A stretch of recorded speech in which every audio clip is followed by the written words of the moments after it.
My mother-in-law called me a witch, not because I did something evil, not because I hurt her or her son, but because I refused to help a man who had long stopped being a husband to me.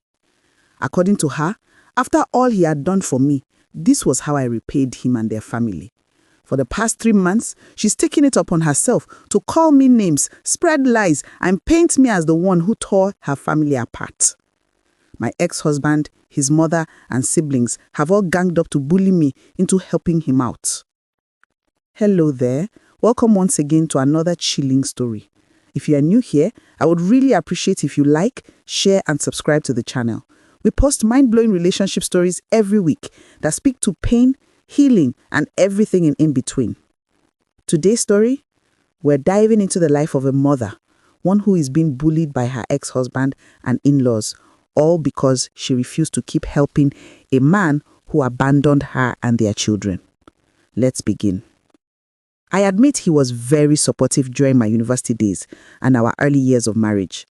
But things changed, and not for the better. I met my ex-husband back in my second year at university. I was at the admin office pleading about hostel fees.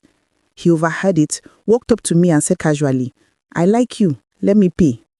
I was shocked and grateful because I had never experienced such before, someone clearing my bill just like that. But I was also uncomfortable. I didn't want anyone assuming I owed them my body because of money. Out of fear, I disappeared from school for 1 week for 2 reasons.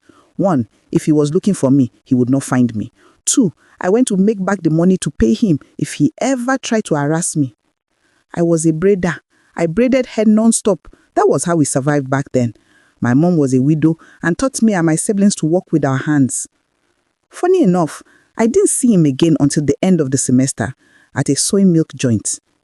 He smiled and said, "That girl I like." I told him I had his money if he wanted it. He just laughed and told me to keep it for when life misbehaves. Then he paid for my drink and buns, walked to his car and drove off. That was the first time I even knew he had a car. He did not pressure me for my number or friendship, just "see you later." Omo, it was rare. That was when I began to notice him differently. We ran into each other again during night study in one of the classes. This was the following semester. He was battling accounting. I was good with numbers, so I helped him. That was how we became friends. He told me he was a final year student, already running a car parts business. He said he wanted a degree to feel more accomplished. I admired that. Ambition with humility. Who wouldn't like that? He passed the course. He graduated. Then, out of nowhere, he proposed. We're not even dating, first of all, so you can imagine my shock when he proposed. He said, "When I see what I want, I don't waste time." I said yes to him on one condition. He would wait for me to finish school. No children till then. He agreed, and he kept supporting me, paid for my final 2 years. After I graduated, we got married. I landed a good job at the bank. We were off to a solid start. The first few years were beautiful. We had twin boys. I got promoted at work. I helped expand his business, got him grants, loans, and top clients. I handled his books like a second job, unpaid by the way. But it didn't matter. He was my husband. I even bought an acre of land with my savings, but the seller wouldn't deal with the woman, so I asked him to step in. We eventually put the land in his name. No big deal, or so I thought. In our 4th year of marriage, I got pregnant again, our 3rd child, a boy. With the new baby coming, I was overwhelmed. The part-time helper we had wasn't cutting it. My mom was away doing omugu for my sister.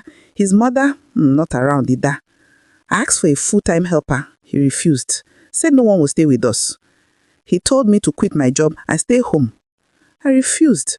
I said it wasn't fair because I was still growing in my profession. Eventually, he agreed that we should employ somebody only if I bore the full cost of the helper. So I brought my cousin, Azuka. She was 16 at that time and had refused to finish her senior secondary school because she was no longer interested in schooling but only wanted to work. She was hardworking, But during my 3rd pregnancy for my 4th child, everything changed. That pregnancy was rough. I was constantly vomiting. My blood pressure was high. I was in and out of the hospital frequently. I had to take 6 months of unpaid leave plus my maternity leave. It was during that time I began to notice things. My husband started acting strangely whenever he was at home because I was always around.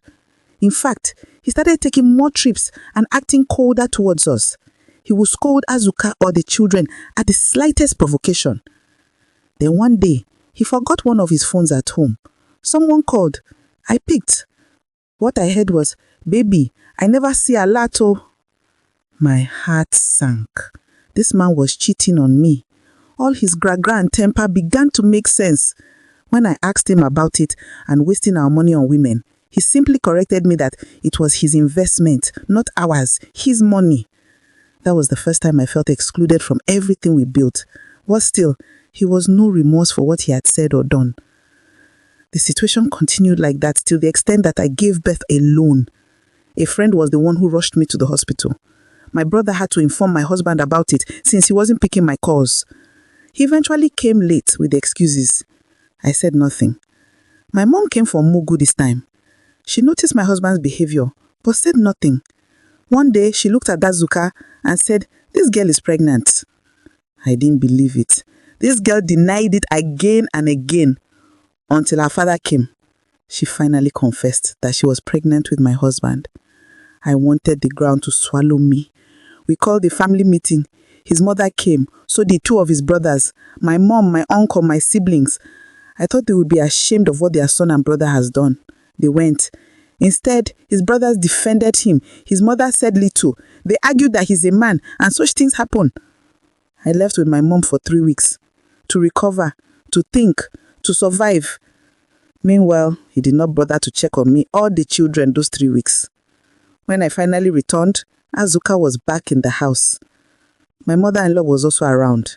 She called her our wife. The whole thing didn't make sense at all.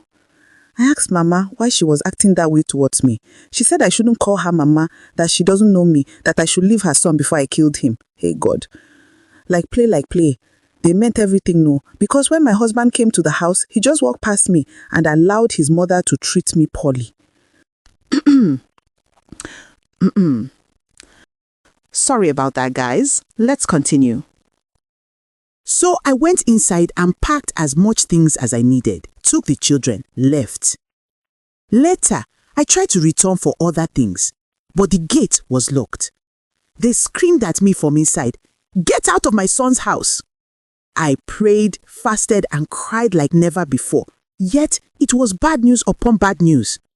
I was losing my marriage right before my very eyes, and I couldn't fully explain how it happened. I tried to rebuild my life. I did freelance auditing jobs, then I got another bank position. Raising 4 children on my own was no small task, but I managed with the help of my siblings and mother. In all this man never bothered to check on me or the kids. If anything, he wedded my cousin traditionally. Then came the land issue.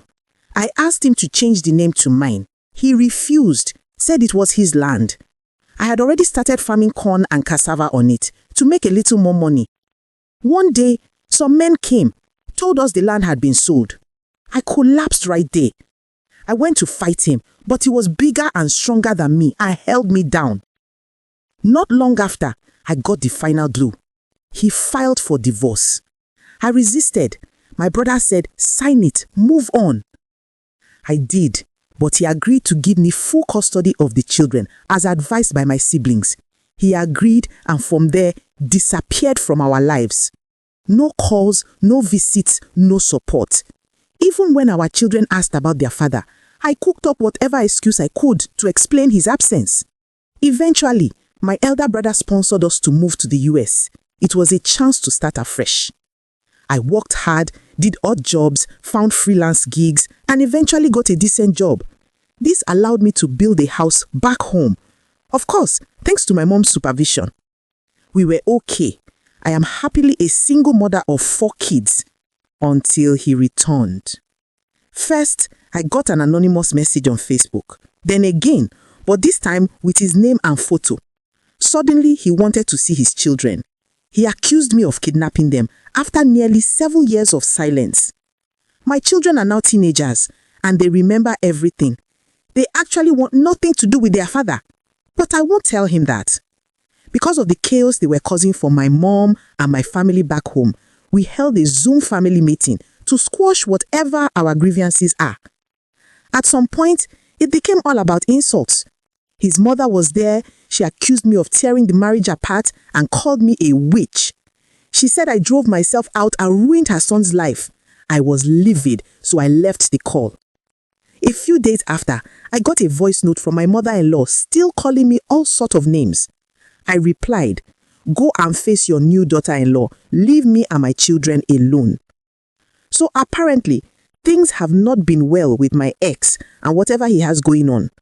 To my surprise, I get another text from him a day after the voice note from his mother that read, "Bring my kids to Nigeria or help me see them wherever they are." I laughed. So this man is essentially asking me to sponsor his trip to America to come see his kids because he knows I am not taking them back home anytime soon, especially not to see him. I don't know what the future holds, but I know one thing. I will not let guilt or false accusations dictate how I raise my children. They are old enough to see the truth for themselves. If he wants to see his kids, he must bear the cost to do so. I won't stop him, but I will make sure my kids stay protected from their nonsense. If refusing to fund a man who abandoned us makes me a witch, so be it. I will be the witch who chose peace. Wow, what a journey. Now, share your thoughts. Do you think this woman is right in her decision so far? Or she's being unreasonable? Let's talk about it. I'll be reading and responding if need be in the comment section. That's it from me today inside Relationship Farm. See you in the next video. Don't forget to like, share and subscribe.